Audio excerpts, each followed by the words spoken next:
Merci. Merci. Jusqu'où sommes-nous prêts à aller avec le Seigneur? Comme je l'ai dit tout à l'heure,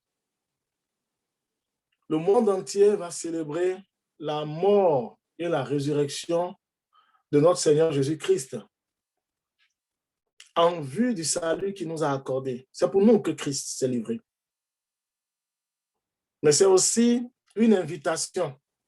Nous sommes, en tant que chrétiens et chrétiennes, nous sommes tous appelés par ce salut que Dieu nous offre à nous interroger sur notre obéissance active à la parole de Dieu, à la volonté de Dieu. La grande commission que vous connaissez en Matthieu 28 et qui tient à cœur au Seigneur n'a nullement accompli. On n'a vraiment pas du tout engagé. Sinon, on n'est pas en train de finir l'accomplissement, d'accomplir la grande commission. Dieu nous recommande d'aller et de faire de toutes les nations les disciples. Mais on commence chez nous d'abord.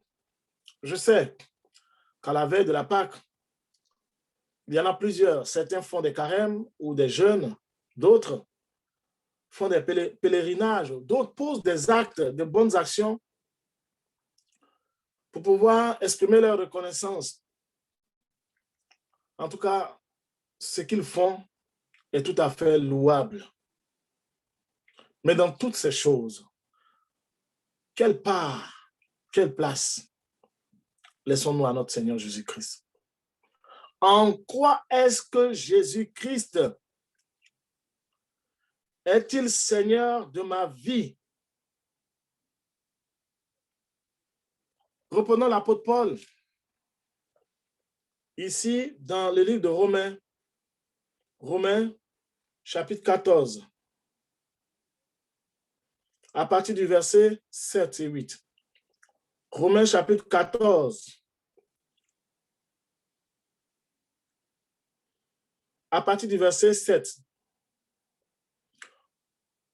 Je vous invite à la lecture de la parole. J'ai la version Bible des titres semeurs, s'il vous plaît.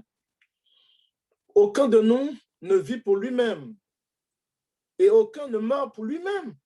C'est l'apôtre Paul qui parle ici. Si nous vivons pour le Seigneur. Et si nous mourrons pour le Seigneur. Ainsi que nous vivions ou que nous mourions, nous appartenons au Seigneur. Verset 8. Je continue. En effet, Christ est mort et il est revenu à la vie. Il s'agit de la Pâque, de la mort et de la résurrection de notre Seigneur Jésus-Christ 3 jours après, pour être le Seigneur des morts et des vivants. Le verset 9. Je reprends. En effet, Christ est mort et il est revenu à la vie pour être le Seigneur des morts et des vivants. J'ai la version Bible des titres semeurs. Et je voudrais vous encourager à garder cette version, sinon ce verset. Le plus important, c'est l'idée, la pensée de la parole. Je répète, je reprends cette parole. En effet, Christ, loin de Dieu, celui qui a été choisi, le Messie, celui qui devait venir sauver l'humanité dont parlait Ésaïe et les prophètes. Quand Galates chapitre 4, verset 4 nous dit, quand le temps fut accompli, Dieu envoya son Fils. Il y avait donc un plan divin en vue du salut des âmes. Ce n'est pas des pierres que Dieu choisira. Excusez-moi, ce n'est pas les animaux que Dieu choisira. Ce n'est pas des robots, mais c'est toi et moi. Ce n'est pas des personnes lointaines de l'autre côté de la terre, mais c'est nous qui sommes en famille spirituelle restreinte, en église, qui nous connaissons, qui devons témoigner. Témoigner par notre vie, par nos paroles. En Ésaïe chapitre 6, il est dit, qui enverrai-je? Qui ira parler? Pour nous, c'est nous qui devons par notre parole, par nos mains, par nos pieds. Oh, qu'ils sont beaux les pieds de ceux qui annoncent l'évangile. Par nos actes, témoigner du salut que nous avons en Jésus-Christ de Nazareth. Je répète le verset 6. En effet, Christ est mort et il est revenu à la vie pour être le Seigneur des morts et des vivants. Il n'est pas dit qu'il est revenu à la vie pour être le sauveur des morts et des vivants. La logique était que le Seigneur, l'apôtre Paul ici, souligne que Christ est mort et il est revenu à la vie pour donner cette vie. Le mot sozo en grec, qui est employé pour sauver en rapport, en relation avec la vie que Christ nous a donnée, englobe le salut éternel, mais englobe également l'intervention divine dans tous les aspects de nos vies, c'est-à-dire Dieu sera présent pour nous libérer, pour pouvoir, pour nous aider, pour que toutes choses concourent au bien de ceux qui aiment Dieu, qui se sont appelés selon ses desseins. Romains 8, à partir du verset 31, 28 à 31, Dieu permettra que le salut intrinsèque, le salut par essence, le salut et la vie que nous avons dans le salut soit notre partage. C'est pour cela que Christ est mort. Il est revenu à la vie. Pour que de lui coule la vie abondante. Jean chapitre 10, verset 10, il dit, je vous donne la vie et je vous la donne en abondance. Donc la vie de Christ qui nous est donnée est comme un puits d'où jaillit une source divine.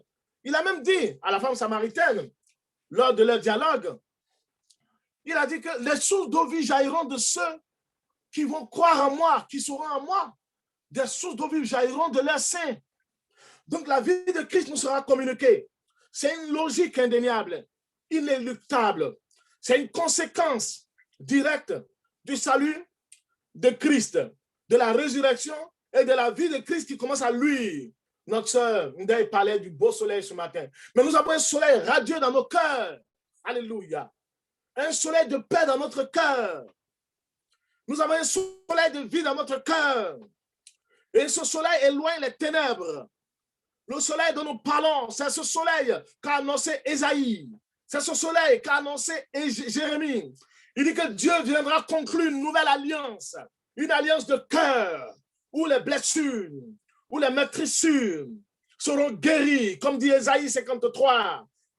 Et Jérémie va reprendre que le soleil arrivera, où Dieu établira une alliance nouvelle dans le cœur de ses enfants, de telle sorte que nous puissions mettre cette loi en pratique. C'est-à-dire la vie Zoé, la vie en abondance, la vie divine, la vie du jardin d'Éden, la vie qui sort du souffle de Dieu. Quand on parle de Dieu, le nom de Dieu authentique, qui est le nom Yahweh. Yahweh, c'est-à-dire quand vous voyez les tétagrammes veut dire, et on peut au travers de Yahweh voir Elohim, l'éternel, et tout ce que vous voulez, mais c'est le Dieu véritable qui a créé le ciel et la terre. En disant Yahweh, le Roué là, c'est-à-dire, il y a un souffle qui sort du nom de Dieu. Et ce souffle-là qui est le signe de la vie divine. Même dans son nom, la vie témoigne. Et Dieu va venir confirmer cette vie à la croix.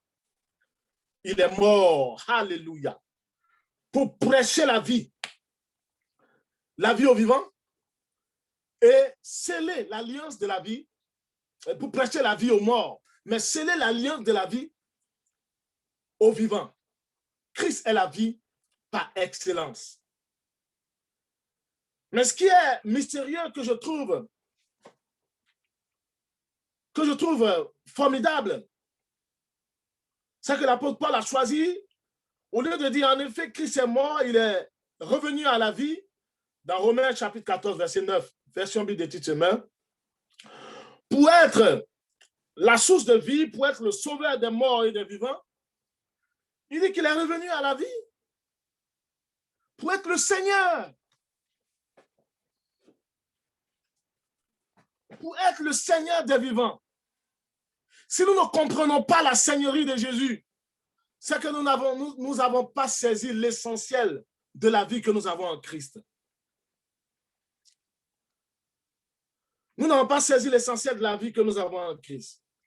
Quand nous revenons à Romains chapitre 10, Romains chapitre 10, toujours au verset 9. Nous étions au verset 9 de Romains 14, mais revenons à Romains chapitre 10, il a dit ceci. En effet, si de ta bouche, tu déclares, j'aime ce mot, j'aime cette expression déclarer, qui fait allusion à une question d'ordre juridique. C'est-à-dire que nous sommes dans les sphères juridico-spirituelles.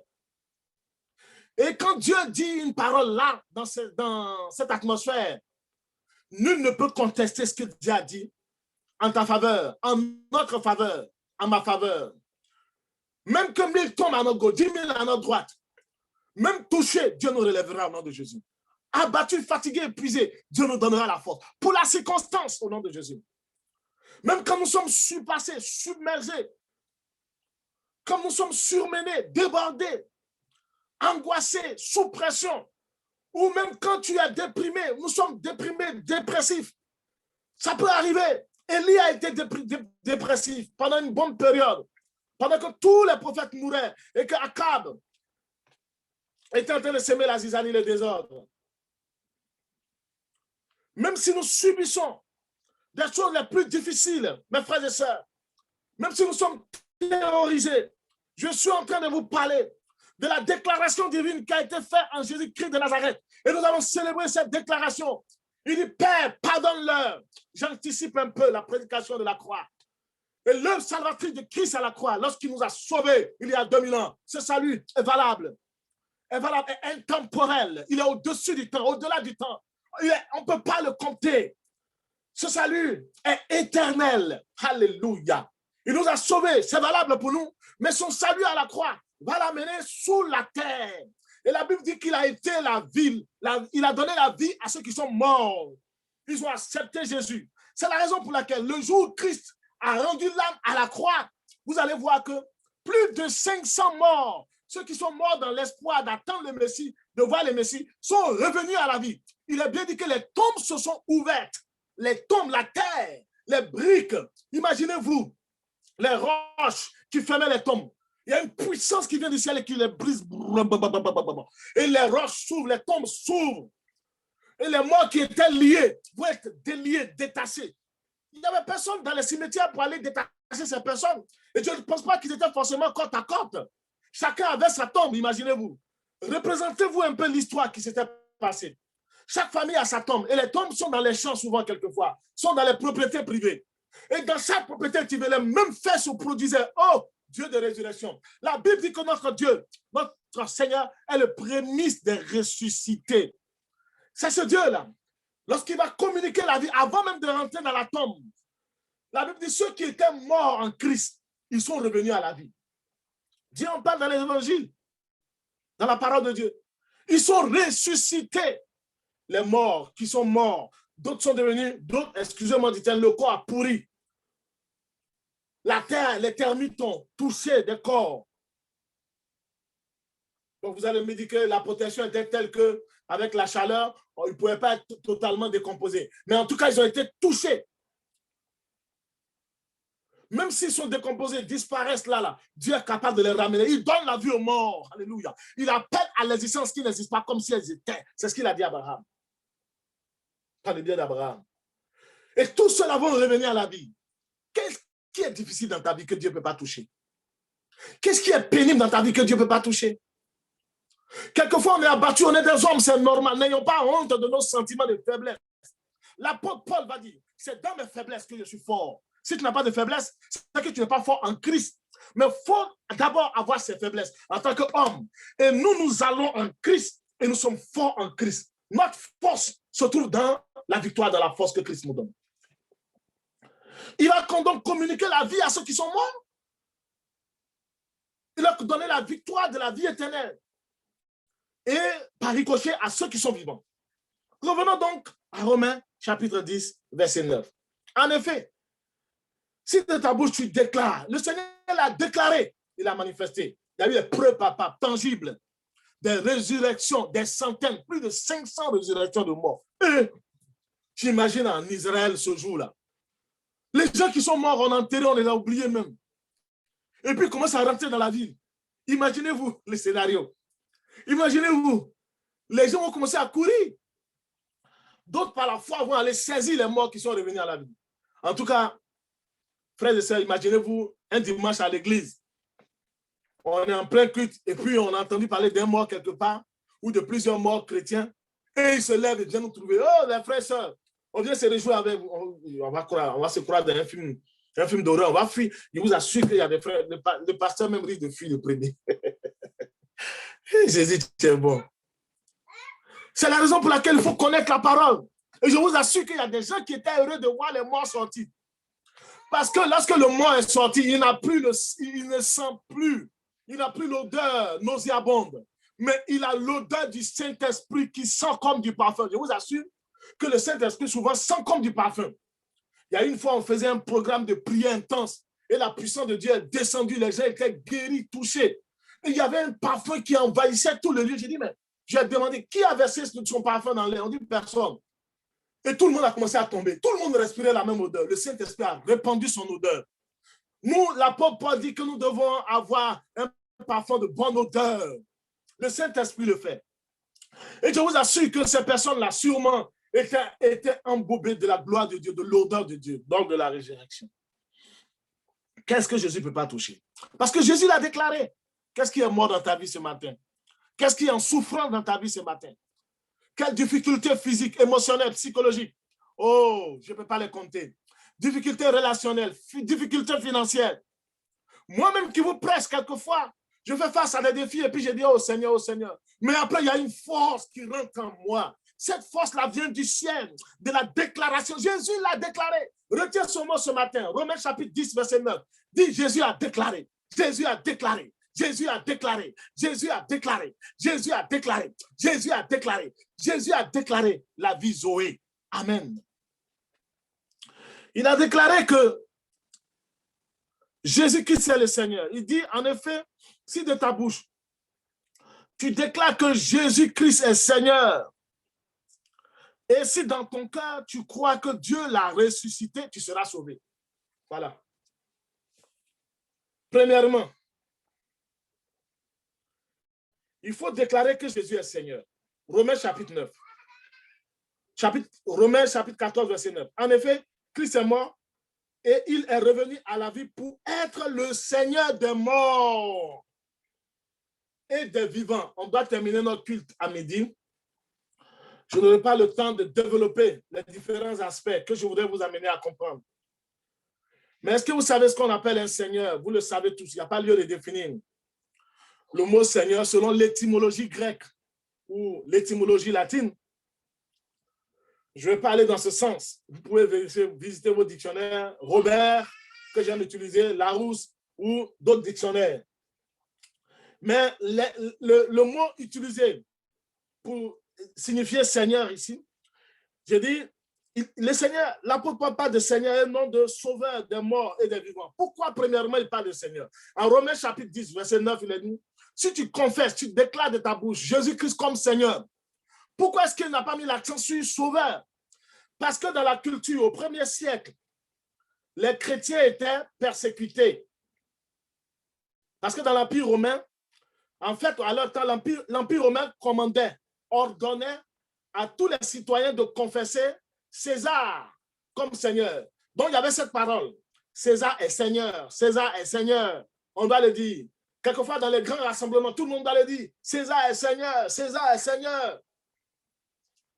Et donc, le terme en grec utilisé, le mot Seigneur, c'est kurios, kurios. Ça veut dire Seigneur, Maître. Quand on appelait Jésus Seigneur, Jésus Maître, c'est dans le sens de kurios. C'est équivaut à la seigneurie, aux dominations. On n'a pas le temps, peut-être on aura l'occasion de développer cela en études bibliques. De parler de la seigneurie. Dieu est Seigneur, c'est-à-dire qu'il domine, il est le Maître sur tout l'univers, dans les cieux, dans le spirituel, sur les autorités, les princes de ce monde éternel, les esprits méchants dans les lieux célestes, sur le spirituel, le matériel, sur notre intelligence, sur tout. Dieu est souverain. Il est donc Seigneur. En grec, on pourrait dire Caesar, César, Kurios. Mais les chrétiens du 1er siècle, ils refusaient d'appeler César comme leur Seigneur.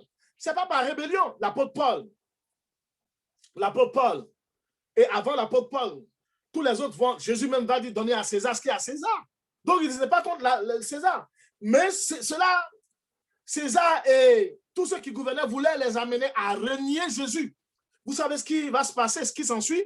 On les a jetés dans les fosses aux lions. Ils ont été brûlés, on a versé de l'acide sur eux. Ils sont morts atrocement en refusant de confesser César. Ils ont reçu la vie éternelle. Lisez Hébreux chapitre 11. Il parle de la gloire et de la victoire de ces personnes. Mais curieux, Jésus-Christ est notre Seigneur d'abord. Jésus-Christ est notre curieux d'abord. D'abord le Seigneur. Romains chapitre 10, verset 9. Donc, ils vont confesser en tous les âges que seul le Christ est Seigneur. Christos Kyrios. Christos Kyrios et non Caesars Kyrios. Christos Kyrios. Alléluia. Jésus-Christ est Seigneur. Je vous encourage à proclamer le lundi, le mardi, le mercredi, le jeudi, le vendredi, le samedi, le dimanche, avant la Pâque. Christos Kyrios. Quand vous proclamez Christos Kyrios, c'est-à-dire le oint, le Messie, celui qui doit arriver sauver le monde entier, donner la délivrance à Israël, ce libérateur qu'Israël attendait, et par ricochet, tout le monde attendait, à cause de l'alliance qui a été tissée avec Abraham, dont devait bénéficier l'humanité tout entière. Jésus-Christ est donc le Christ envoyé, mais en même temps le Kyrios. Il faut que Jésus soit le Seigneur de ta vie d'abord. Jésus n'est pas venu pour te sauver, pour te donner la vie éternelle et tous les biens qui sont rattachés à cette vie, sans être d'abord ton Seigneur. Il veut premièrement être ton Seigneur. Quelle place Jésus occupe dans ton cœur? Quelle place l'intérêt de Jésus occupe dans ton cœur? Où est la place de Christ dans ton cœur? Je n'ai pas le temps de développer les aspects de seigneurie que Jésus veut atteindre, mais je vous amène avec moi dans ce voyage de découverte de la parole de Dieu. Je vous amène avec moi dans cette odyssée de bonheur, de plaisir et de délices, du lait, du miel, qu'est la parole de Dieu. Je vous amène avec moi ce matin dans le rêve, mais un rêve qui est plus qu'une utopie, une réalité, un rêve qui est un miracle, un rêve qui produit ce qu'on appelle la foi. La foi est un rêve pour le monde qui ne comprend pas, mais une réalité pour nous. Je vous amène avec moi dans le livre de Éphésiens, Éphésiens chapitre 4. Éphésiens chapitre 4, à partir du verset 20. Le temps est avancé. Nous aurons certainement l'occasion de revenir. J'ai un peu médité sur ce passage. J'ai fait un découpage personnel qui se résume à la dernière partie, au verset 31. Amertume, irritation, colère, éclat de voix, insulte. Il a dit, faites disparaître tout cela du milieu de vous, ainsi que toute forme de méchanceté. Parlant de la méchanceté, nous anticipons sur la Pâque pour parler du vieux levain. Nous devons ôter, nous devons nous dépouiller du vieil homme. Nous devons nous dépouiller du vieil homme. Nous n'aurons pas l'occasion de le lire. Je veux qu'on finisse à temps. Mais je vous invite à méditer cela. Nous aurons l'occasion de revenir là-dessus le soir du mardi. C'est une invitation au dépouillement de soi. Éphésiens chapitre 4, verset 20 à 32. Dont le verset 31 en est le résumé. Vous voyez les différents points qui sont soulignés à partir du verset 20. Je le parcours rapidement. Les différents points qui sont soulignés dans la transformation. Il dit, débarrassez-vous du mensonge au verset 25. Au verset 26, ne vous mettez pas en colère. Mensonge, colère. Verset 28, voleur. Pour dire que dans l'église, il y avait donc des voleurs au temps de l'apôtre, au moment où il écrivait. Après, il parle des lèvres, des mauvaises paroles, de vos lèvres. En un mot, n'attristez pas le Saint-Esprit. Nous pouvons donc, vous voyez, le verset 31 constitue une sorte de fondement qui soutient les différentes briques, qui soutient les différents murs, qui soutient les charpentes. Le verset 31 donc peut résumer en somme les différents versets ou attitudes évoquées dans les versets précédents. Nous aurons l'occasion tranquillement de revenir là-dessus. Mais si vous remarquez bien, les points soulignés ce que Jésus veut que nous laissions tomber pourrait être considéré comme des points de suture. C'est-à-dire que les marques qui témoignent de notre transformation devaient être visibles. Ah, ça fait mal de ne plus se mettre en colère quand on a le droit de se mettre en colère. Effectivement, notre méditation, sinon la suite de notre passage, Matthieu chapitre 5, verset 38, en parle. Mais nous voulons nous préparer pour la Pâque. Il faut que la transformation de Christ en nous soit totale, authentique, soit réelle. Pour dire qu'il y a nécessité qu'on voie les points de suture. Parce que Jésus a fait l'opération, l'intervention chirurgicale. Si on était colérique et que la poitrine était bombée, on verrait que Jésus a ouvert la poitrine et il a mis des points de suture. Il a mis la douceur. Et quand quelqu'un vient gratter là-dessus, vient nous toucher, vient nous blesser, vient nous insulter, vient mal nous parler, s'il y avait la colère avant, une fois que la personne nous touche, ah, c'est rugueux, hein? Waouh, tu as subi beaucoup de blessures. Non, j'ai été guéri par Jésus. On parle doucement, on réagit doucement. Vous comprenez l'analogie des points de suture? Je vais peut-être expliquer cela mieux le mardi soir. Dieu veut que nous ayons une vie marquée par la nature nouvelle. Il y a le vieil homme et l'homme nouveau. Que Dieu nous bénisse. Il est 12h04. Je vais m'arrêter là. La Sainte Seine de ce matin, merci pour l'enregistrement, cher Brian.